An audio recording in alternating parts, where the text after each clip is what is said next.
გამარჯობათ, ჩემო ძვირფასო რადიო მსმენელებო, აი დღეს პარასკევია 4 საათი და რა თქმა უნდა ისევ შევხვდით ერთმანეთს, ჩემ გადაცემაში 50+ და ძალიან საინტერესო თემა გვექნება დღეს და აუცილებლად უნდა მოგვისმინოთ რადიო სივრცის FM სიხშირეზე 98 და 5 და კახეთში 102 და 3 და რა თქმა უნდა თვალყური უნდა გვადევნოთ ჩვენ Facebook და YouTube არხებზე.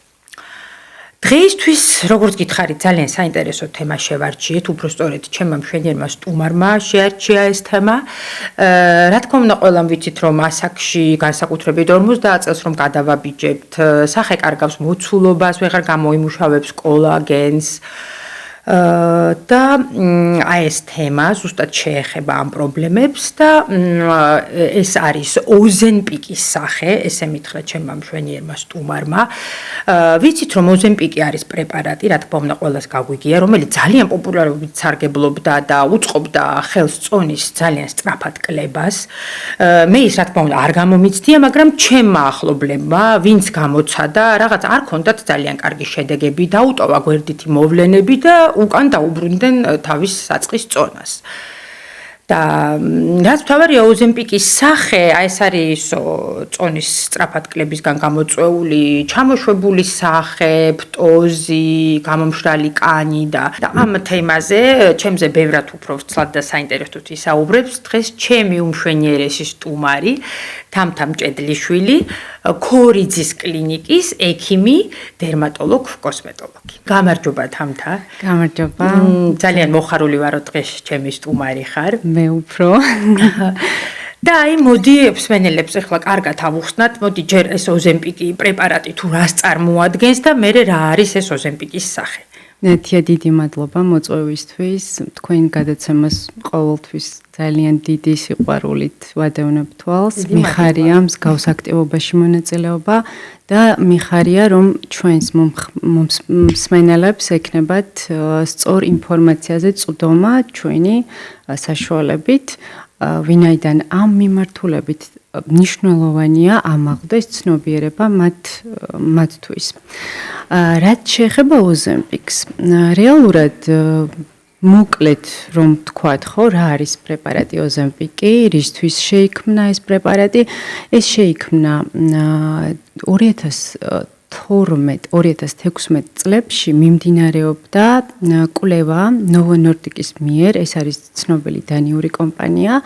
მათ ეს კონკრეტული პრეპარატი სემაგლუტიდი გამოიგონეს დიაბეტ 2-ის, ანუ ინსულინ რეზისტენტობას ჩვენ რასაც ვუწოდებთ, ამ კონკრეტული დაავადების სამკურნალოდ. 2017 წელს მათ უკვე მიიღეს FDA-ის ხარისხი და 2017 წლის შემდგომ ის უკვე ბაზარზეა და გამოიყენება დიაბეტ 2-ის სამკურნალოდ. თუმცა იმდენად დიდი პოპულარობა პოვა, რომ პაციენტები და არა მხოლოდ პაციენტები, აი ბუმი იყო ერთი პერიოდი. სამართოდ დაიწყო ყველა ამ ოზენპიკის მოხმარება, კი.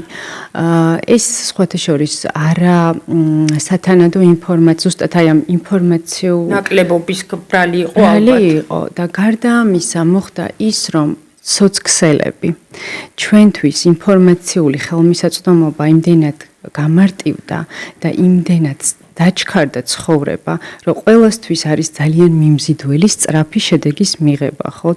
თქვენთვისაც, ჩემთვისაც, ესა ჩვეულებრივი ფსიქოლოგიური მომენტია. შესაბამისად, როდესაც მსმენელები, სოცქსელებიდან იღებდნენ ამ ინფორმაციას, რომ არსებობს ასეთი და ასეთი პრეპარატი ინფლუენსერებისგან, ჩვეულებრივი ადამიანებისგან, მათ აქტიურად დაიწყეს პრეპარატის მოხმარება, ხოლო შემდგომ აი 2022-2023 წელს უკვე ძალიან პოპულარული იყო როგორც ამერიკაში, ასევე ევროპაში და დღეს ჩვენთვის უმნიშვნელოვანეს გამოწვევას წარმოადგენს ოზენპიკის სახე, ozempic face კოსმეტოლოგებისთვის. ვინაიდან აქ მხოლოდ ერთ პრობლემაზე ვერ ვსაუბრობთ. აქ არის ძალიან მრავლობითი პრობლემა მოსაგვარებელი. ეს არის ორგანიზმის სწრაფი რეაქცია დეჰიდრატაციაზე და იმ სწრაფი ცხიმის კლებაზე. რა ხდება, როდესაც ამ პრეპარატს მოიხმარენ? სწრაფი კლება წონაში, მოგეხსენებათ, ჩვენ სახეზე გვაქვს ცხიმოვანი პაკეტები, როგორც ღრმა, ასევე ზედაპირული და ამ ყველაფრის სწრაფად, ასე ვთქვათ, გახდომა და ზომაში შემცირება იწვევს ძალიან ცუდ შესახედაობას, იმიტომ რომ ჩვენ სილამაზეზე ეს ჩვენი ცხიმოვანი პაკეტები გარკვეულ როლს თამაშობს. ჩვენ პირიქით და მით უმეტეს ჩვენთვის ახლა ამ გადაცემის ჭრილში 50+ განსაკუთრებით სენსიტიურია, ხომ? ისედაც ამ დროს ვებრძვით გამოვიმუშავებთ კოლაგენს, ელასტინს. იქ დეფიციტები გვაქვს ზუსტად ამ ჰიპოტროფიის გამო, ცხიმოვანი პაკეტების განლევის გამო. იქ მუშაობთ, თქვათ, ვოლიუმიზაციაზე, რომ გარკვეულ რეგიონებში ფილერით იქნება ეს თუ სხვადასხვა საშუალებებით ჩვენ გავზარდოთ ხელოვნურად მოცულობა და როგორ ვიქცევით ამ დროს, რა არის ჩვენთვის გადამწყვეტი. პირველ რიგში აუცილებელია, როდესაც მოდის პაციენტი, ანამნეზი შევკრიბოთ დეტალური, თუ პაციენტი არ გვეუბნება იმას, თუ რა სჭირს და როგორ სჭირს რეალურად, ხო? ბევრი პაციენტი მალავს. რომ მოიხმარდა ამ ინექციებს. კი, უმისამართოდ მოიხმარს ამ ინექციებს. შესახედაობა გეუბნება ჩივილს. იცით რა, მე მაწუხებს ცუდი ფერი მაქვს სახეზე, ძალიან გავხდი, თვალის ირგვლივ სიშავე, ანუ შავ წრეებს, ანუ ამაზე აქვს ჩივილი. მაშინვე ხვდები და მიდიხარ იქითკენ მეტნაკლებად, თუმცა სხვა ბევრ ცუდ ონკოლოგიურ დაავადებებსაც ახასიათებს მსგავსი ტიპის სურათი და ასე შემდეგ და იქ სადღაც დიფერენციული დიაგნოზი და სწორი ანამნეზის შეკრება ძალიან მნიშვნელოვანია. როდესაც ხვდებით, რომ მსგავსი ტიპის საქმესთან გვაქვს ურთიერთობა, ვიწყებთ პირველ რიგში, რა თქმა უნდა, ნორმალური ფიზიოლოგიური პროცესების დასაჩქარებლად ვუნიშნავთ წყალს და სწორკვებას, რომელიც მოიაზრებს ცილოვან საკვებს, ასევე ბოსტნეულს და ხილს, ჯანსაღსაკვებს, კი ბატონო, თუმცა მანდაც მნიშვნელოვანია განუსაზღვროთ, რომ ბევრი წყლის მიღება არ ნიშნავს დატენიანებულ კანს. რა თქმა უნდა, ეს ასე არ იქნება, უბრალოდ ის ნორმალურ ფიზიოლოგიურ პროცესებში ერთვება და გვაძლევს უკეთეს შედეგებს. ეს ერთი. მეორე, აუცილებელი არის ნორმალურად დაიკლოს წონაში, არა სწრაფად, არამედ ნორმალურად. როდესაც სწრაფი წონის კლება ხდება, შემდგომ პროცესების გამოსწორება ბევრად უფრო რთულია, ვიდრე ზომიერების ფარგლებში.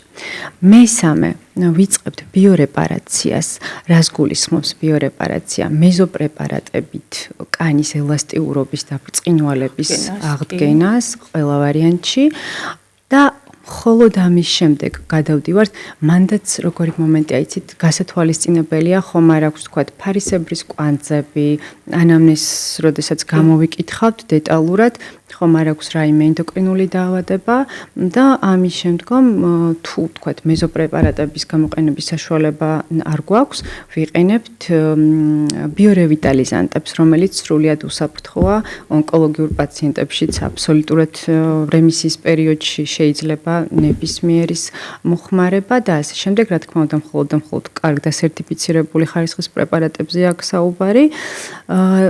შემდგომ გადავდივართ უკვე წერტილოვან ბუსტერებზე, არაწერტილოვან ბუსტერებზე და ბოლოს პოლიზემჟავის გამოყენება აქტუალურია, იმიტომ რომ დიდი მოცულობის შექმნა ასეთ პაციენტებში არ არის უპრიანი, რომ ფილერებით, ანუ გამოვწავიდეს და რაც შეიძლება მეტი ჩართულობა ექიმთან. ეს ყველაფერი უნდა მოხდეს აბსოლუტურად ეტაპობრივად, ყველა რეკომენდაციის დაცვით. არ ვურჩევ პაციენტებს სოციქსელებიდან მიიღონ ინფორმაცია და თვითნებურად გამოიყენონ მსგავსი ტიპის პრეპარატი, თუ იყენებენ ამ პრეპარატს, მათი წონის კლება უნდა იყოს აბსოლუტურად მიზანმიმართული და შეთანხმებული ექიმთან, ენდოკრინოლოგთან და არ ვურჩევდი ისეთი რამის ჩადენას, რაცაც მე მთელი ცხოვრება. ამხელა პრობლემებია, ჯერ მარტო სახის აღდგენას, რა ვიცი, ჯერ რამდენი საჭიროდება დრო 50 პლუს ადამიანს იმდენი ანუ ეს არის ძალიან დიდი კასკადი ჩართული იწყებ კანის გაჯანსაღებას, გაჯამრთელებას, არ ვურჩევდი ასევე აგრესიული პილინგების გამოყენებას ასეთ პაციენტებს. მხოლოდ მას შემდეგ ისიც მსუბუქი პილინგები, ამ კანის სიბრჭყვიალე რო დაუბრუნდეთ და ბზინვარება ხო, რასაც ჩვენ ვეძახით და ქიმიური პილინგების საშუალებით ვღებულობთ რეალურად ამ შედეგს. მხოლოდ იმის შემდგომ, რაც ნორმალური ფუნქციები შეუნარჩუნდება და დაბალანსდება უკვე კანის მხოლოდ ამის შემდეგ. მე მინდა ახლა კიდე ერთი შემთხვევა გავიხსენოთ ამთან, როდესაც ერთმა კლინიკამ მოდელად დამპატიჟა და იტალიელი პლასტიკური ქირურგი იყო ჩამოსული, რომელიც აკეთებდა ამ პროცედურებს, თამთა ესწრებოდა ამ ღონისძიებას და აი მართლა ახლა ვიხსენებდი ერთადერთი თამთა იყო, რომელიც მოვიდა ახლოს თავზე დაგვადგა ამ კაცს ყველაზე მეტი შეკითხვა დაუსვა და დღეს გავიხსენეთ ზუსტად ეს და იტალიელ პლასტიკურ ქირურგს დაუპატიჟია თამთა და აუცილებლად უნდა წახვიდეთ თამთა ეს იქით გადავდოთ და აი ხა მინდა შეკითხვა დაგისვა ეს დაუძლეველი რაც აი ყველა ასაკში ქალბატონს გვაწუხებს პტოზის შესახებ აი რას გვეტყვი როგორ ვებრძოლოთ ამ პტოზს ეს გრავიტაცია მაინც თავისას შვება ჩემი დევიზი არის ზოგადად და ჩემთვის უმნიშვნელოვანესი არის ყველა პაციენტს დაუგეგმოთ და ჩაუტაროთ მკურნალობა მისი ანატომიიდან და მისი კანის მდგომარეობიდან გამომდინარე მე მიყვარს მარტივით დაწყება თუ მაძლევს კანის საშუალებას თუნდაც ქიმიური პილინგებით დაწყება და შემდგომ გადავდივარ კანის ელასტიურობის აღდგენაზე და ასე შემდეგ და ასე ან ხანდახან პირიქით ჯერ ვიწყებ კანის ელასტიურობის აღდგენით შემდგომ გადავდივართ უკვე თხელი ძალიან თხელი ფილერებით ჩემი საყვარელი ფილერები არის შვეიცარიული ხარისხის რომელსაც ბიორევიტალიზანტის ეფექტი უფრო მეტად აქვს ვიდრე მოცულობისთვის რაღაც განსაკუთრ ვოლუმიზაციას არ იძლევა ისეც უბრალოდ კარგად აღადგენს ქსოვილების ფუნქციებს ბოტულინოთერაპია უსაყვარლესი პროცედურაა და 50 პლუს პაციენტებში განსაკუთრებით თვალსაჩინოა და ყველას განსაკუთრებით თვალსაჩინოდ მოსწონს და უხარია ბოტულინოთერაპია და რა თქმა უნდა ბოლო დროის ტრენდები რაც არის პოლირცემჟავა, თხევადი ძაფები, ასევე მყარი ძაფებიც, მაგრამ აქაც ყველა ქსოვილზე ვერ გავაკეთებთ, ინდივიდუალურად უნდა შეირჩეს და ჩვენ რომ იქ კონფერენციაზე ვიყავით, ხო? კალციაპატიტი, კალცihidroksiაპატიტი და მით უმეტეს იმ კომპანიას არაჩვეულებრივი კომბინაცია აქვს, ჰიალურონთან არის კომბინაციაში და ამიტომ იძლევა ასეთ გამიკეთეს, ხო? რაც გამიკეთეს. ასეთ კარგ შედეგებს და ფანტასტიკურად გამოიყურები, მინდა ვაიმე ძალიან მოგიხდა ის კონკრეტული პრეპარატი, არ ვიცი ხა ვახსენო, არ ვახსენო. თამთა კიდევ ერთი შეკითხვა მაქვს ხა სანამ შემოვიდოდით სტუდიაში თქვი რომ აი ასაკში აკნეც გვხვდება და რაღაცა აკნეს პრობლემებიც იჩინა თავი და ძალიან გამიკვირდა იმიტომ რომ რაღაცა ეს აკნე მე მგონია რომ ეს თინეიჯერული ასაკის დაავადებაა და არ არის მხოლოდ თინეიჯერული აქ მთელი ჰორმონალური ბალანსის ამბავი არის არა მხოლოდ ჰორმონალური ბალანსი სტრესი მაგალითად გარემო ფაქტორები არა სწორი კოსმეტიკა მე წეგანაც მინდოდა მეხსენებინა რა არის მნიშვნელოვანი რაც ვისაუბრე გამომრჩა ეს თემა სახის კანის სწორი დატენიანება, კარგი დატენიანება და მოვლა სკინკეარის სახლში არის ძალიან გადამწყვეტი და უმნიშვნელოვანესი. გარდა ამისა, საკვები დანამატებით იქნება ეს კოლაგენი, იქნება ეს თქვათ ვიტამინები კონკრეტული ხაზი, იმიტომ რომ ჩვენ არ ვღებულობთ ნორმალურად არ მოვიხმართ და ჩვენი ორგანიზმი ვერ იღებს იმ საჭირო მინერალებს და ვიტამინებს, რაც ჩვენთვის დღიურ ნორმაში უნდა იყოს. შესაბამისად, ასეა აკნეზეც. გარკვეული სტრეს ფაქტორები არსებობს, სხვადასხვა არასწორი კოსმეტიკის გამოყენება, ჰორმონალური დისბალანსი და ასე შემდეგ. ეს ერთი კიდე დიდი თემაა და დიდი თავია და შემდგომ უკვე შეგვიძლია ამაზეც უფრო დეტალურად ვისაუბროთ. კარგი, ესე იგი ამ აკნეს თემაზე აუცილებლად კიდე დაგპატიჟებ თუ ღმათ ჩავშალოთ, ეს ასაკობრივი აკნე, ეს რა გავიგე. დღეს მე მგონი ამ უმწურავად ვისაუბრეთ და ჩემმა მშვენიერმა სტუმარმა გარკვევით თქვა, რომ არ უნდა მივიღოთ ესეთი გაპიარებული და გაურკვეველი ინექციები, არ უნდა გავიკეთოთ, მივიღოთ უფრო. შემთხვევაში. და უღრმესი მადლობა თამთა შენ, რომ ესეთი საინტერესო საუბარი გქონდა, აუცილებლად კიდევ გელოდებით უკვე აკნეს პრობლემებით. ძალიან დიდი მადლობა მოწვევისთვის კიდევ ერთხელ ჩემთვის ძალიან სასიამოვნოა თქვენთან ერთად გატარება ამ პერიოდის. ესეთი კომფორტული და არაჩვეულებრივი ადამიანი ხართ თქვენ. და კიდევ ერთხელ ვიტყვი, რომ სილამაზე მოდის ბალანსიდან და მხოლოდ ერთი ანუ კანის ჯანმრთელობა არ გულისხმობს ორგანიზმის საკმარისი. ყველაფერი ბალანსში. სწორი კვება, სწორი კანის მოვლა, სწორი პროცედურები, ვარჯიში და მეტი პოზიტივი. დღეისათვის სულ ეს იყო. ნახვამდის, ჩემო ძვირფასო რადიო მსმენელებო, მომავალ კვირამდე.